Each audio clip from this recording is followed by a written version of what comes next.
Nyoso wana eza ba mafia o ezokota na kati ya bango. Ye Cardinal Mosengo depuis quand a commis les lots pour confirmer les résultats dans Mboko. Depuis quand? Depuis 2006. Cardinal Mosengo a dit biso balobi catholique alobi Cardinal Echu alobi ka catholique. Yo ka eloko na bisa yo ka catholique. Balobi non moto Kabila bimite pour ba pesa moto abimi ba PCT. La vérité des urnes. La vérité des urnes. To comme en 2011. Balobi que non Kabila bimite tozana résultat. Bo pesa résultat nani abimi baloba pété. Batika ko lobate que tienne moto a gagné. Baloba ngote. To comme en 2016. Na 2016 to komi balobi que voilà peuple a tombé qui oyebi bien. Ozamana king. Peuple a tombé qui a télé pour que tout ça là tout se prendre en charge en 2016. Bango ba ye ba betima tout le monde ba yezung non tozana plan B. Est-ce que yo be plan B en crédibilité na bango ko tabi. 2018 vérité des urnes. Mais Jean-Marie Kassamba, il doit comprendre qu'il y a un nouveau président de la République qui a l'effectivité du pouvoir. Il ne doit pas confondre. Sa politique à NT. Sa motema mabete na kati ya Félix Tshisekedi o azalaki na ngote. Azama boko pembe, azo travailler avec tout le monde. Il avait accepté et protéger le président sortant. Aza la sécurité ndenge ba pesa ke ba réserva ke pour qu'azala bien na mboka avant de na mboka. Botika kokoti sa confusion entre le président sortant et le président entrant. Attention. C'est une interpellation. Donc un bon ministre doit comprendre que non, peuple a lingi boité, peuple a lingi boye. D'où bakoki ko se ressaisir. Oyebi que en Europe, soit aux États-Unis partout. Bato ba sepela ba ministre ba sepela ba finga ka bango. Ah bon? Oui. Et ça ba chef d'état ba sepela. Oyebi président Félix alobi yango nani na Namibie. Abina ko kanga motute parce qu'il a critiqué ngai. Pourquoi? Parce qu'il y a que ceux qui ont critiqué, c'est une interpellation pour que mon frère, na vie na yo, que Jésus va critiquer. Mon entier, botalelanga, Congo température, ya maman Rosette la fleur, nadambu. Après avoir défilé dans la cité Pola, mais cette fois-ci. Congo Température TV. Désormais, suivez-nous sur cette chaîne. Congo Température TV. Congo Température. La patronne, Rosette la fleur d'amour, chaîne à solo. Émission religieuse. Théâtre, musique, environnement. Émission sportive. Émission politique, donc, nulle part ailleurs. CongoTempérature.com. Pour nous avons information à temps réel. Congo Température. Et yena mo pepe asika. Ya tobina Congo Température. Et yena mo pepe asika. Voilà, grand merci chers amis téléspectateurs, vous nous suivez à travers le monde entier. Merci d'être là. Nous sommes là au siège UDPS. Tozana Ndeko José Azali Moko ya ba cadre UDPS et puis président ya ba parlementaire debout. Ndeko José, bonjour. Bonjour, Manamboka. Bonne santé. Non, Kimia Zali. Est-ce que Parlement debout et Koufa Tezakaka? Parlement debout, ils ont toujours vibré quand on les kandenge, ils ont pouvoir ils ont toujours vibré ma casse. N'importe le baba, tondi quand on les ka. Le Parlement a vu la Kinshasa, Nyos, Congo Mobimba Parlement, ils ont vibré ma casse et puis président à parti UDPS Jean-Marc Kabound, Akabound, président Aïe, à l'objet du Parlement, il faut vibrer quand les kandenge ils ont bosso. Donc on a vu que le Parlement ils ont toujours debout comme son nom l'indique. Alors, rôle la bino zarani no fait nakati ya UDPS. Rôle na biso babenga biso to ba pion majeur. Ba pion majeur. Biso d'abord biso nde to arracher pouvoir na balabala to yenango. Parce qu'à un moment donné na ba cellule comment que moi ba problème hein. Moi faiblesse mais parlement debout ils allaient place moko ya réflexion. Il y a les gens qui réfléchissent. Ils allaient organe moko bato baza ko sala analyse politique. Parce que les phénomène parlement debout c'est Etienne Tshisekedi Yemoko Moto a créé un. Et ça le média et de presse en bref. Donc binone bo pesa rabiso ba mauvaise information na banzela. Parlement debout est capable de mauvaise information mais et là on a biso que non mais elles a la mauvaise information. Et ça peut utile dans le monde politique. Ba rumeur. Elles a la rumeur. Elles a l'information normale. Information non ba étudier à Congo. Et ça a un service de renseignement, ça a un service de renseignement. Bah, étudier l'information, c'est pas information. Ok, que étudier. Il y a Mabé au Boaki, il y a Malamu et Salim Moussala. Et contribuer à la partie. Donc, tu as cette information à Mabé. Parlement debout, ils ont toujours contribué dans les médias, il y a eu des presse parce que, au début, il y a un moment donné, bah, information, ya parti UDPS ezalaki médiatisé te bazali koekarte yango bashe komona balobela yango na façon moko boye yango na papa Etienne Tshisekedi arefléchissa alobi non il faut na créer phénomène parlement debout po batambwisaka information de bouche à l'oreille nde mosala tosalaka. Voilà, grand merci à toi, Monsieur José. Je pense que Bandeko Poto Botala Bisso. Là, je pense directement à Maître Siza Soukama, puissance ami Kili. Je pense à Maman Elise Alitulia 0044, véritable code à Londres. Maman Fikilo également à Paris, Bazamo Ebele. Alors, toi, le lot président Fachi a déjà un pouvoir effectif. Puisqu'après il serment, donc il travaille déjà bien que dans nos gouvernements limité. Mais on a qui est le week-end passé, après ce programme d'urgence par rapport à 100 jours. Alors, il y a tant que combattant, tant que citoyen congolais, au sein de lecture. En tout cas, programme d'urgence, président Apesi, Nako Ebiso Mboka, programme Wana, Eza Lokola, Nako Peso exemple, Eza Lokola, maman na papa, Bazan Katandako, maman abimi ake musala, Nana Zongi Nandako te. Alors, Ban Bakomi Lanzala, papa Zanandako.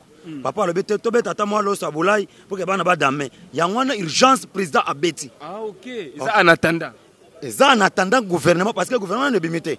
Programme Moutouania présenté c'est le gouvernement. Mais le chef de l'État comme Azawana, gouvernement ne bimité. En attendant, apona bato, apona le peuple congolais, selon demande du peuple national, apona bato malam au travail na bango. Faisons comme temps. Est-ce que par rapport à ça, on peut se dire que le président Fachi a bloqué quelque part? Le président Banga, en attendant le gouvernement Bima, n'a pas un programme d'urgence. C'est qu'il y a un problème. Il n'y a pas un problème, mon frère. Lorsqu'on a dit Hollande qui est moko dans Namibie. Je suis le président qui règne et qui gouverne.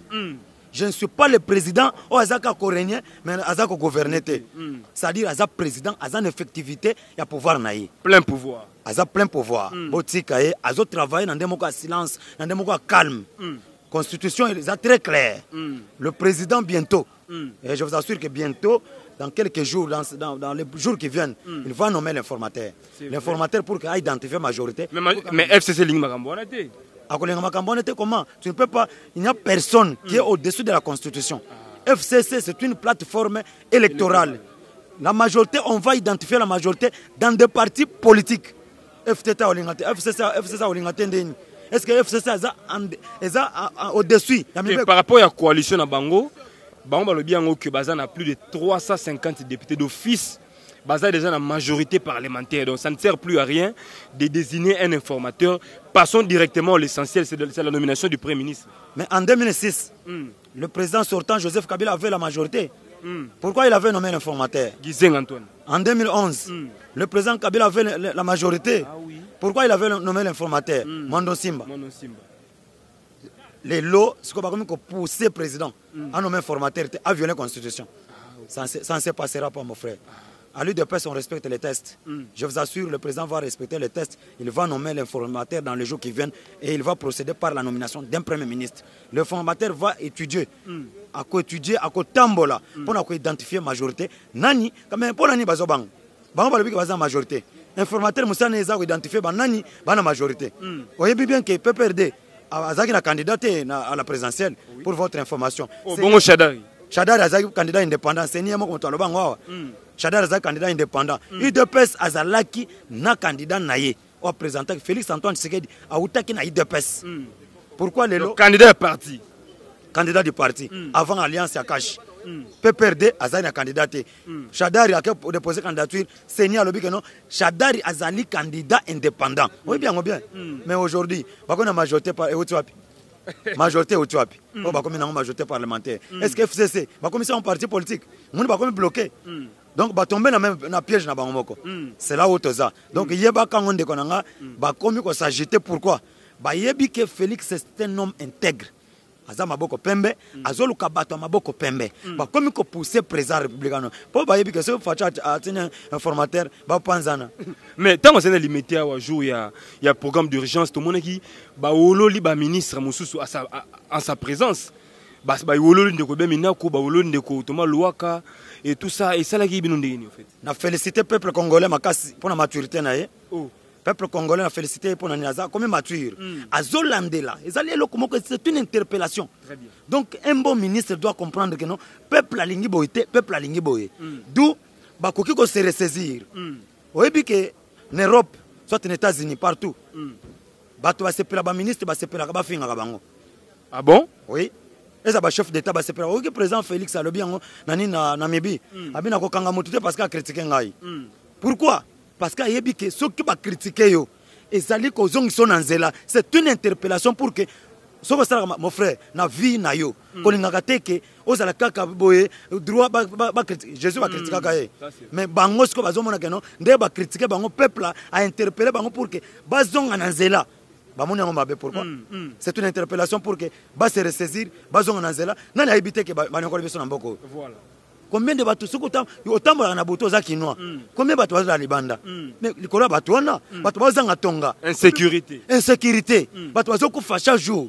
Ba kolona to moni ba beti bon. Donc to moni makambo ebele na Kinshasa. Combien bateaux na ba nyoko biso? Alors, vidéo mo bezo circuler sur la toile. Le président Fachi Azo Kebisa Jean-Marie Kassamba, ouais, télé 50. Abina, et toi, et tambo le monde entier. C'est quoi, Kebisi Kassamba, ouais, télé 50 par rapport à Yanni? Vraiment. Est-ce que ça par rapport à la vidéo à la chaîne, à Kabila toujours, parce que Kabila, il est maintenant conjugué au passé. Mais ça a toujours la vidéo, tout le monde président Fachi, mon copain, Kassamba, toi. Et les qui a un jour à ça qui programme à urgence. Ok. En tout cas, on a vraiment beaucoup de réserves parce que on a constaté en côté ceux qui faut s'informer. Il faut s'informer dans une information fiable pour qu'on répondre à la question. Mais Jean-Marie Kassamba, il doit comprendre qu'il y a un nouveau président de la République qui a l'effectivité du pouvoir. Il ne doit pas confondre sa politique à NT. Sa motema mabete na kati ya Félix Tshisekedi o azalaki na ngote. Azama boko pembe, azo travailler avec tout le monde, il avait accepté de protéger président sortant la sécurité ndenge bapesaki ba réserver pour que azala bien na mboka avant na ye na mboka.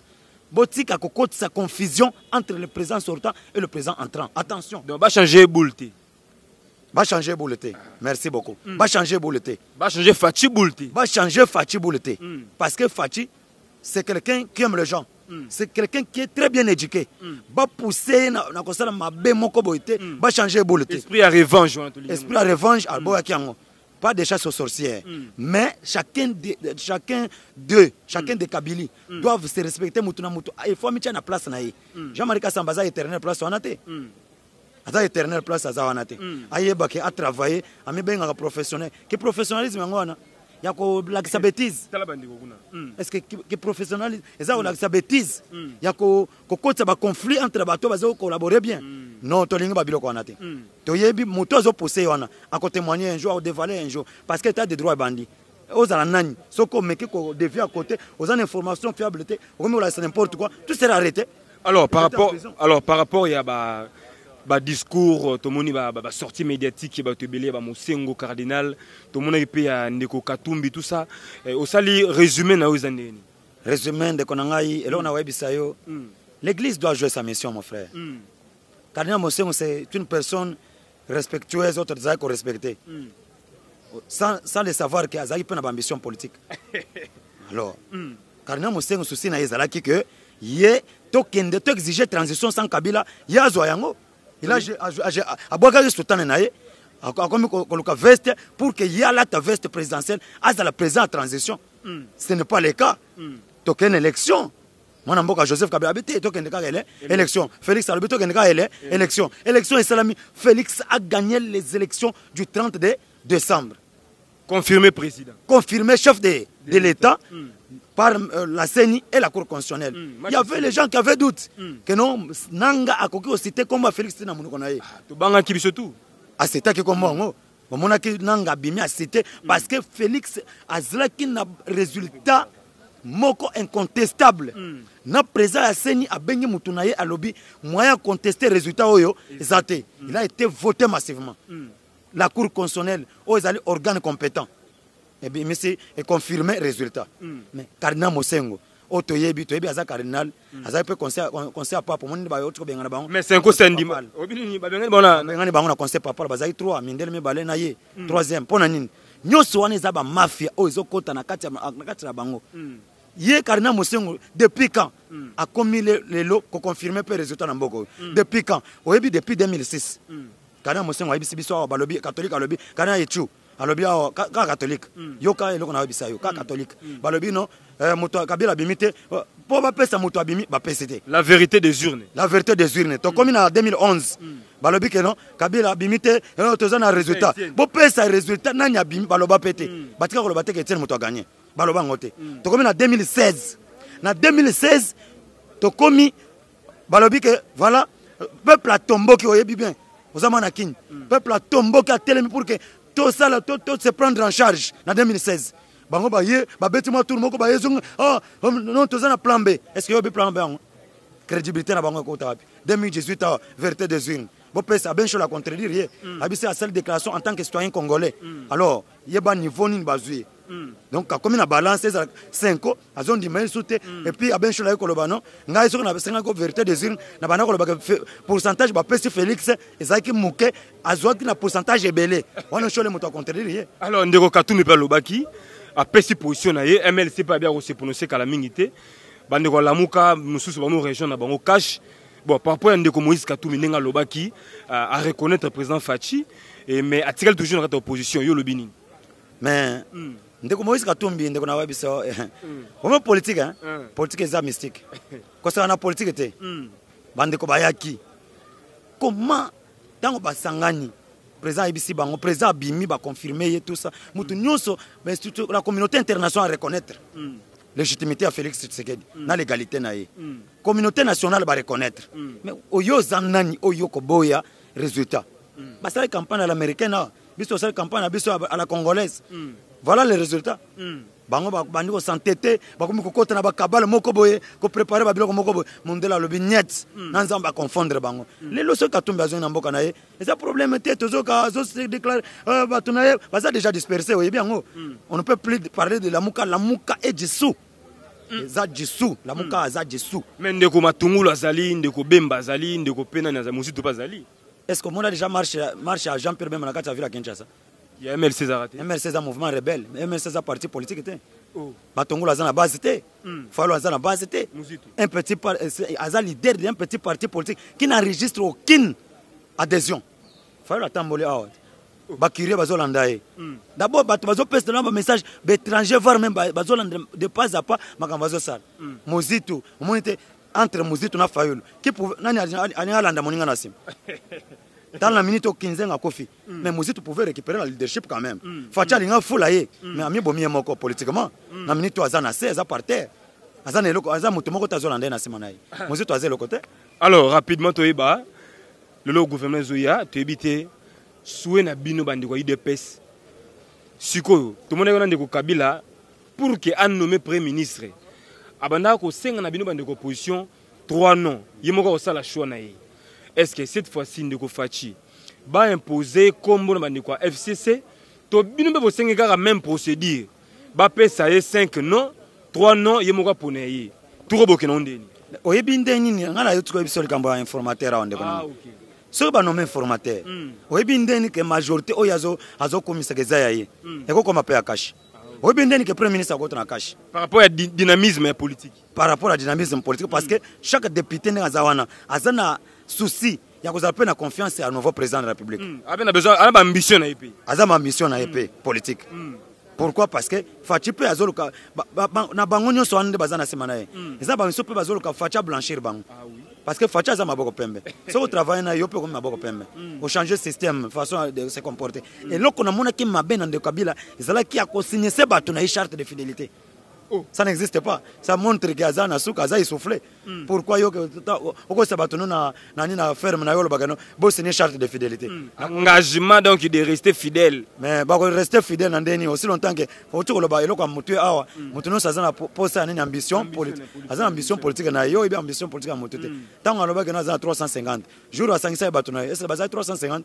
bazali moins ka kite bazali moins donc selon yo ce que gouvernement bimi bande ko FCC misu ba panza na bango mais ngala biso ke faut ba se retrouver te ba panza na informateur musal na ezanine ya ko identifier nani azana majorité na minute on a ezana parti politique te oyo ezana majorité mais ce que informateur à côté terrain a identifié que non cache moto za majorité so yebisa nanu ba kombo na to senga ngo Kabila na batone ndeni donc uta pas yemo ko fati mais ce qui majorité va trouver que informateur a trouvé que non cache ndé moto za majoritaire mais le président de la République va nommer le premier ministre sans consulter qui que ce soit demander maintenant les noms à qui ba senga ba kombo na nani voilà merci beaucoup président Josué. Je pense que bande wa poto ba yoki biso mais moi mot de la fait pona lelo to reçoit sous prochainement pour l'actualité mususu. En tout cas merci ndeko ngana benga bino boza ba na poto na pesi bino mbote bolanda kanga mingi vraiment na qualifier bino boza bana mboka obosala mboka tato sala be mission awa to pesa bino mbongo te boyaka bosala mission na souci mboka na souci que non bande kwa poto bana poto balanda et loko ni se passer na mboka bazala mieux informé. En tout cas, Nzamba ko récompenser bino, et ça musala makasi bosala. Moi ya soka ndeko ngana koloba, naza vraiment fidèle et confiant parce que je connais la personne de Félix Tshisekedi. Il n'est pas n'importe qui, c'est quelqu'un de rigueur, c'est quelqu'un intègre. Ndengo yo kaka maloba e bimaki na programme urgence na ye. Programme o bimi urgent na ye. Donc je suis sûr que programme wana ekokokisama parce que c'est quelqu'un qui est rigueur et puis a tché peuple congolais le quoi témoin.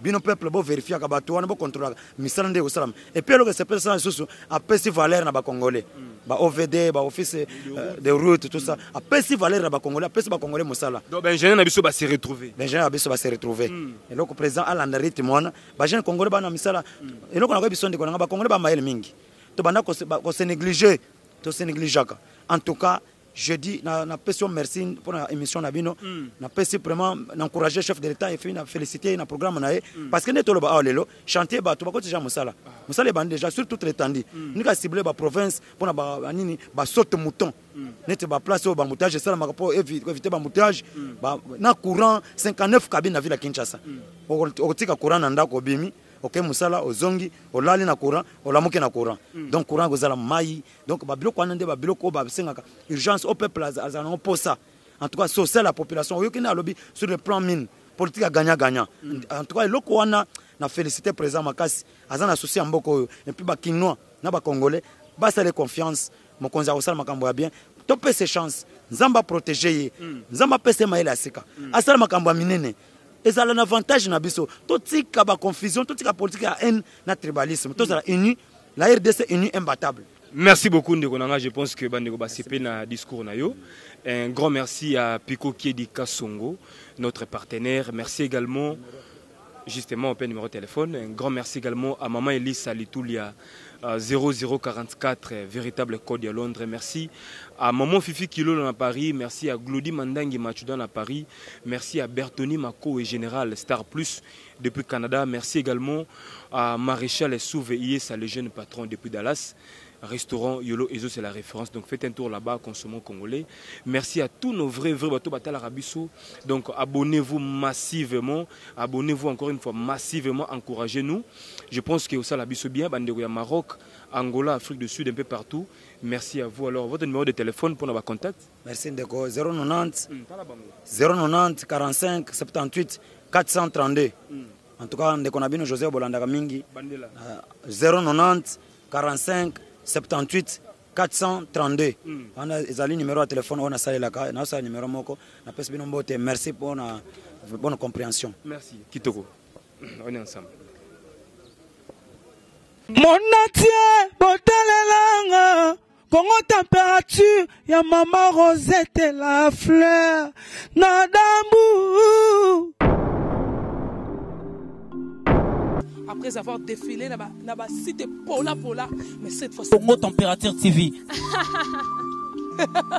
Désormais, suivez-nous sur cette chaîne. Congo Température TV. Congo Température. La patronne, Rosette la fleur d'amour, jeune à solo. Émission religieuse. Théâtre, musique, environnement. Émission sportive. Émission politique, donc, nulle part ailleurs. www.congotempérature.com. Nous avons information à temps réel. Congo température. Et y a mon pépé, Congo température. Et y a mon pépé,